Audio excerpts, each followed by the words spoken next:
નમસ્કાર મિત્રો, તમને ખબર છે ગુરુ પૂર્ણિમા શા માટે ઉજવવામાં આવે છે અને વળી એ પૂનમના દિવસે શા માટે ઉજવવામાં આવે છે, અન્ય તિથિ ઉપર શા માટે નહીં? મહર્ષિ વેદવ્યાસની સ્મૃતિમાં આપણે ગુરુ પૂર્ણિમા ઉજવીએ છીએ. મહર્ષિ વેદવ્યાસ કોણ હતા? એ મહર્ષિ પરાશરના પુત્ર હતા અને એ ભગવાન વિષ્ણુનો અંશાવતાર હતા. વ્યાસ વિશે એવું કહેવામાં આવે છે, વ્યાસાય વિષ્ણુ રૂપાય વ્યાસ રૂપાય વિષ્ણવે નમો વે બ્રહ્મનિધયે વાસિષ્ઠાય નમો નમઃ.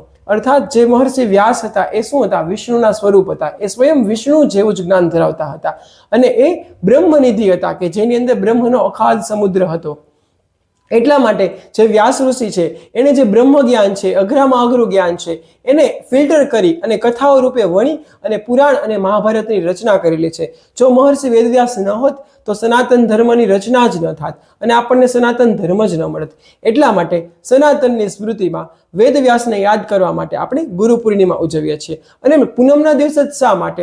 કારણ કે પૂનમના દિવસે ચંદ્ર છે પોતાની સંપૂર્ણ કળામાં હોય છે. ચંદ્રની 16 કલા છે, એમાંથી ચંદ્ર છે એ પોતાની સંપૂર્ણ કળામાં પૂનમના દિવસે જ હોય છે.